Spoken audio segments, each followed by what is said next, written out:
Plus Q minus Q और दूसरा dipole है plus Q minus Q, plus Q minus Q. ये arbitrary point है आर डिस्टेंस पे, ये एंगल 30 डिग्री है बच्चों। Find net intensity at P, this is question. एक डायपोल ऐसे है, एक ऐसे है, ये आर्बिट्रेरी पॉइंट है, ये एंगल 30 डिग्री है, ये डिस्टेंस आर है। इसका डायपोल मूवमेंट मान लो दोनों का सेम है। इसका डायपोल मूवमेंट p है और इसका dipole movement negative to positive मान लो स्मॉल p है। तो नेट इंटेंसिटी कितनी है आर्बिट्रेरी पॉइंट पर? नेट इंटेंसिटी डायपोल सिस्टम की कितनी है?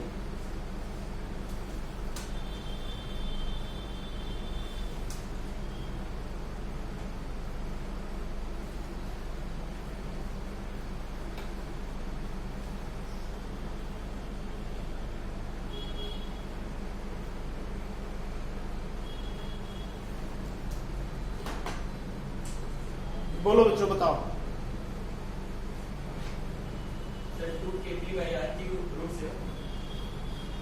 नहीं बेटा, फिर इसमें सीखना नहीं है। देख लेते हैं।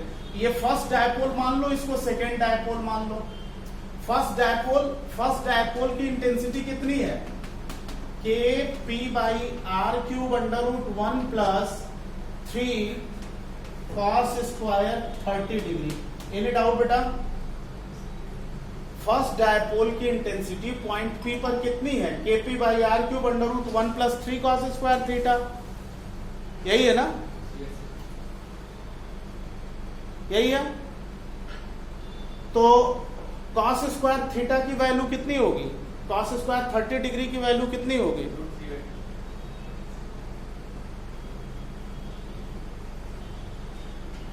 कॉस स्क्वायर 30 डिग्री 3/4 होगा बच्चों। E1 आ गया, E2 आ गया small K P by R cube under root. Second dipole, देखिए फर्स्ट डायपोल के लिए एंगल 30 डिग्री है, लेकिन सेकेंड डायपोल का मूवमेंट से पॉइंट का इंक्लिनेशन 30 नहीं है, बल्कि कितना है? 60 डिग्री। तो ये होगा बच्चों 1 प्लस 3 कॉस स्क्वायर 60 डिग्री। अब E1 देखिए, ये दोनों डायपोल आपस में 90 में पे हैं, दोनों डायपोल मूवमेंट 90 पे हैं, तो इस पॉइंट पर इनकी फील्ड भी आपस में 90 पे होगी। भाई इस डायपोल का मूवमेंट आपस में 90 पे है, तो इन दोनों डायपोल मूवमेंट की फील्ड E1 E2 आपस में 90 डिग्री पे होगी।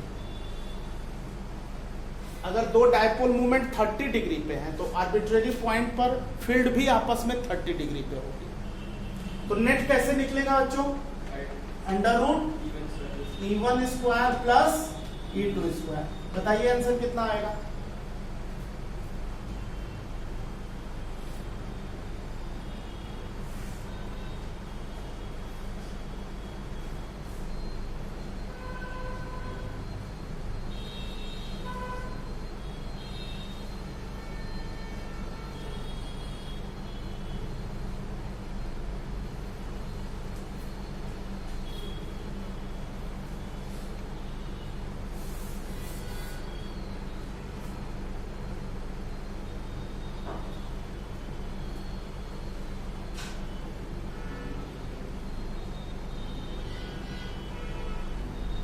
व्हाट इज आंसर बच्चों?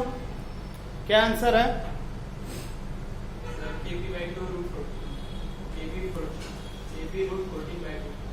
ना, कैलकुलेशन मिस्टेक। एक बार फिर चेक करो। cos 30 डिग्री की वैल्यू बोलिए। cos 30 डिग्री की वैल्यू √3/2। cos 60 डिग्री की वैल्यू 1/2। रख के सॉल्व करो, रिजल्टेंट निकाल के बताओ। मेरे समझ से small K P by R cube under root 5 आएगा। कैलकुलेशन ठीक से करके देखिए।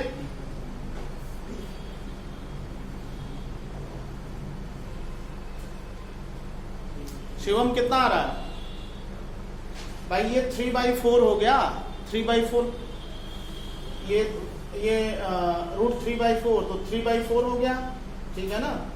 और ये आ जाएगा +1 और ये हो जाएगा ये 3/4 इंटू 3 9/4 हो गया, ये 3/4 हो गया। सॉल्व करके बताइए कितना आ रहा है। मेरे समझ से K P by R cube under root 5 आना चाहिए।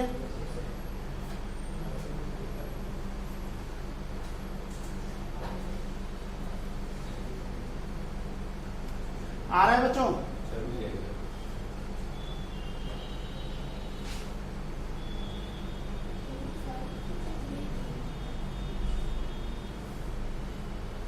ये आएगा small K P by R cube under root 5।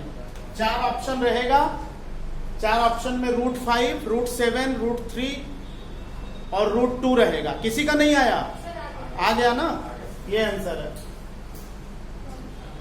Small K P by R cube under root 5।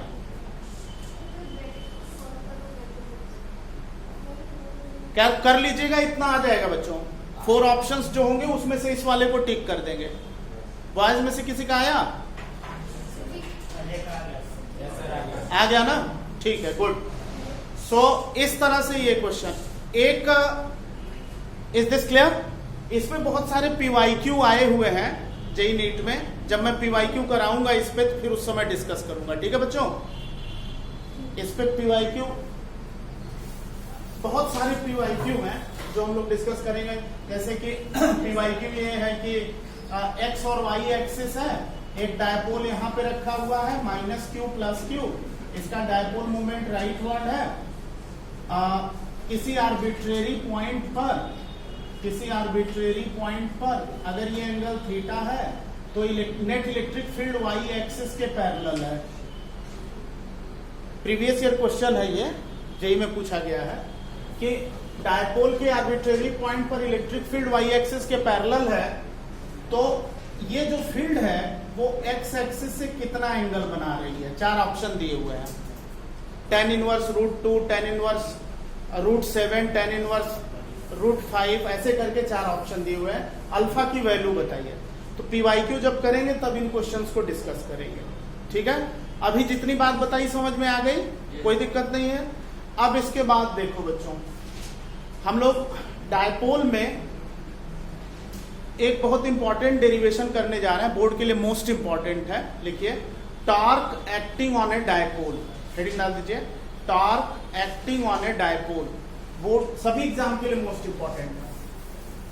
Torque acting on A dipole, torque on dipole, torque on dipole, torque on dipole एक important derivation है, NCERT में page 27 पे दिया हुआ है बच्चों। क्या है ये? लिखिए, let an electric dipole, let an electric dipole,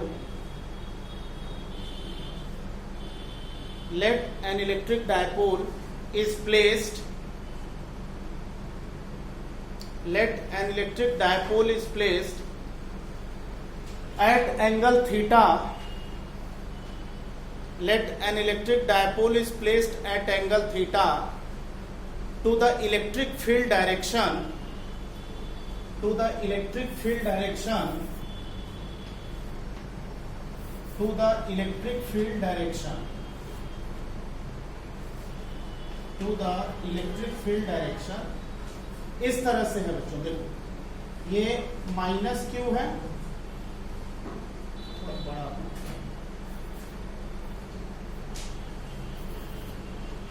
electric field direction, ये डायपोल है, ये -q है, ये +q है, ये एंगल, ये this angle is theta, this angle is theta, this angle is theta, this distance is 2l। ये positive charge है, तो पॉजिटिव चार्ज पर फोर्स हमेशा फील्ड के अलोंग लगता है, आपको अच्छे से मालूम है बच्चों। ये चार्ज पॉजिटिव है तो इस पे लगने वाला फोर्स हमेशा फील्ड के अलोंग होगा, मालूम है ना? और अगर नेगेटिव चार्ज है तो फोर्स किधर लगेगा? अपोजिट लगेगा। ड्रॉ दिस फिगर, डायपोल की लेंथ 2l है, डायपोल की लेंथ 2l है।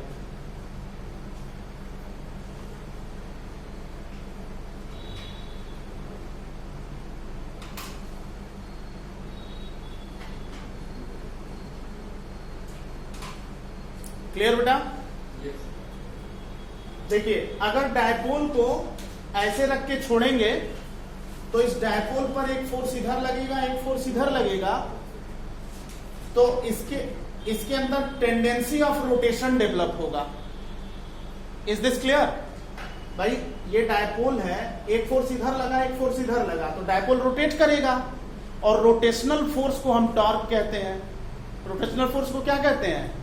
टॉर्क। किस चैप्टर में पढ़ा था? रोटेशनल मोशन में। किस चैप्टर में? रोटेशनल मोशन में। तो टॉर्क होगा बच्चों, लिख लीजिए, torque acting on the dipole, torque acting on the dipole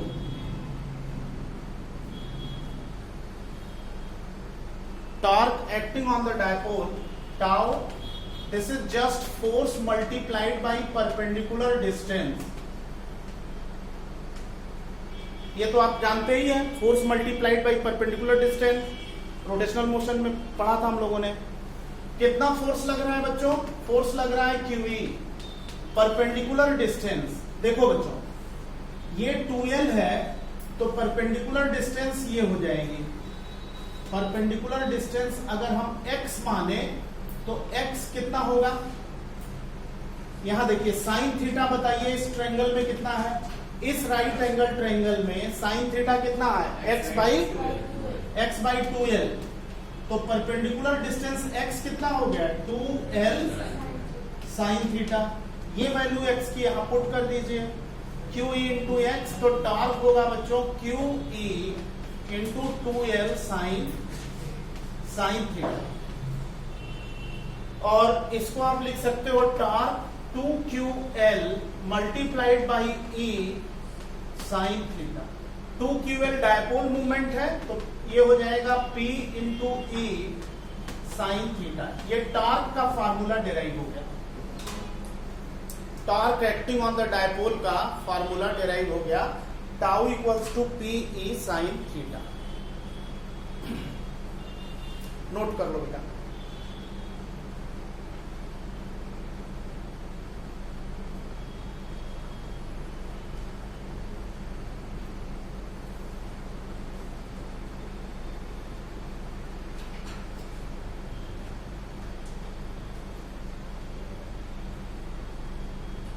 done बेटा, नोटेड। अच्छा एक बात बताओ बच्चों, PE साइन थीटा, अगर इसको वेक्टर फॉर्म में लिखें टॉर्क को, तो क्या लिख सकते हैं?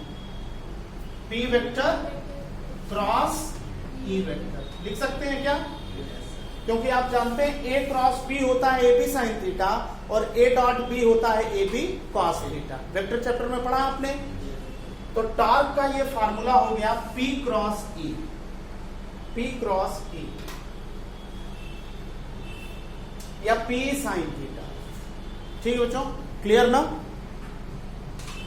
एक क्वेश्चन है, जरा लिखिए आप इसको। एक क्वेश्चन लिखो बेटा।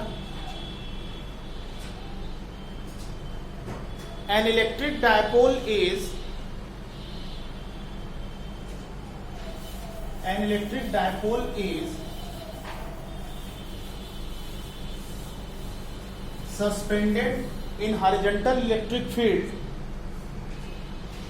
suspended in horizontal electric field, suspended in horizontal electric field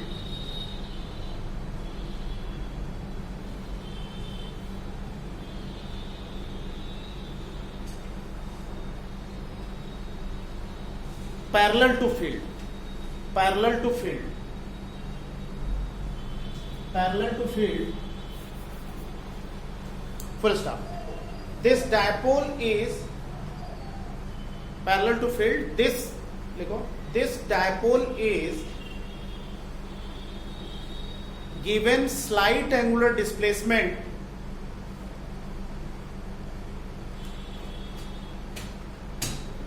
this dipole is given slight angular displacement and then released.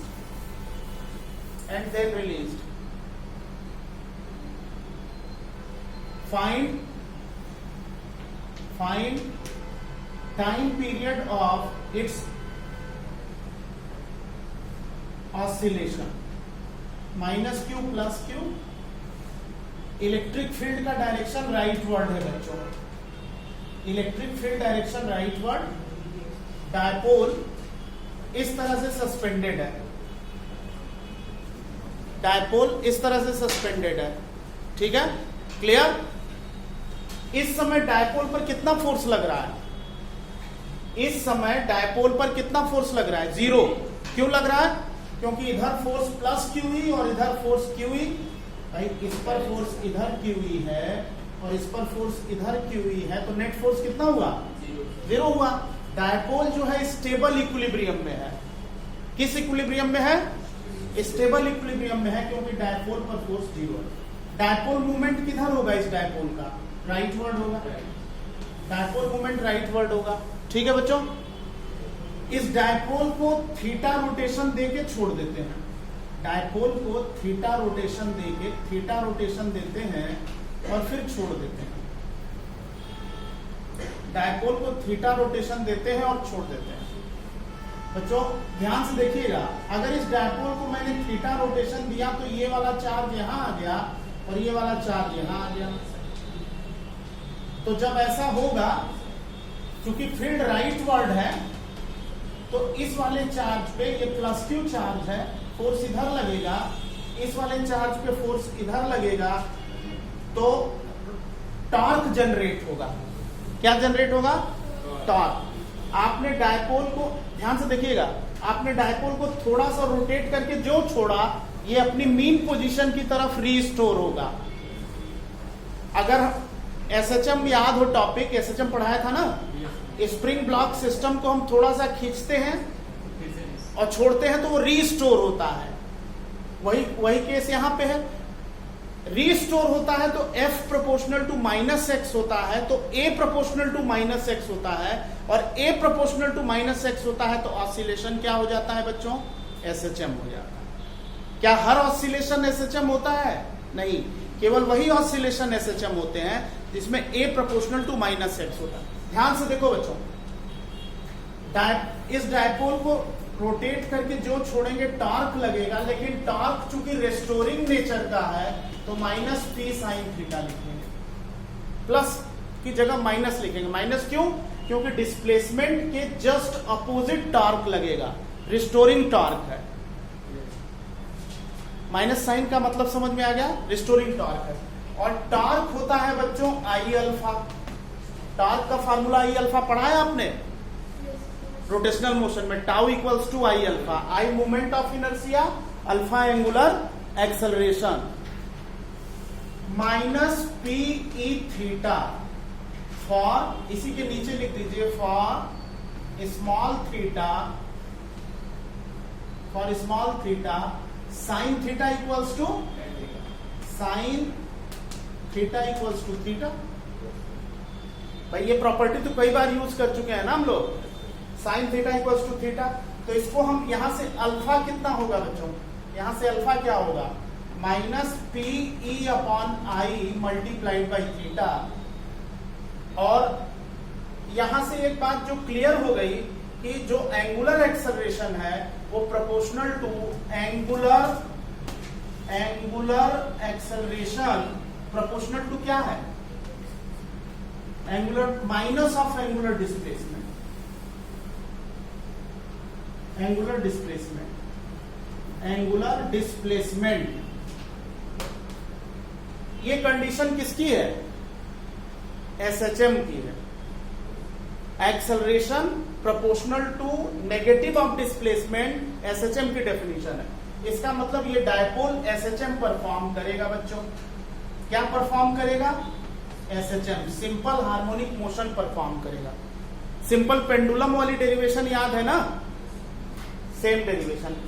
ये डायपोल एसएचएम करेगा. और अगर एसएचएम करेगा तो इक्विलिब्रियम रिस्टोर हो रहा है तो स्टेबल होगा. अब कह रहा है कि इसका टाइम पीरियड बताओ बच्चों। ये जो डायपोल ऑसिलेट कर रहा है ऐसे ऐसे एसएचएम कर रहा है, इसका टाइम पीरियड क्या है बच्चों? पहले आप इतना नोट कर लो फिर बताता हूं। इतना नोट कर लो।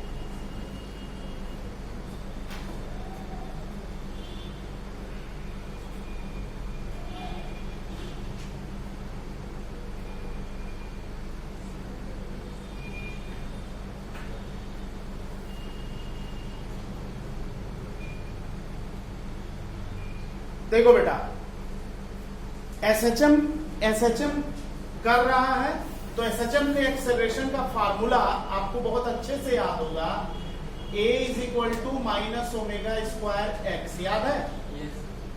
एसएचएम के एक्सेलरेशन का formula a is equal to minus omega square x linear SHM के लिए। सिंपल पेंडुलम के लिए alpha equals to minus omega square theta. अगर ऑसिलेशन इस तरह से है तो angular acceleration proportional is equal to minus omega square theta. अगर स्प्रिंग ब्लॉक सिस्टम का ऑसिलेशन है तो ये कंडीशन है। ठीक है बच्चों, इज दिस क्लियर? अब आप क्या करेंगे कि इसको और इसको कंपेयर करके ओमेगा निकालेंगे। इसको इससे कंपेयर करो बच्चों, ओमेगा कितना है? इसको इससे कंपेयर करके ओमेगा बताइए। RHS equals to RHS, what is omega? Under root, बोलो, under root PE upon I।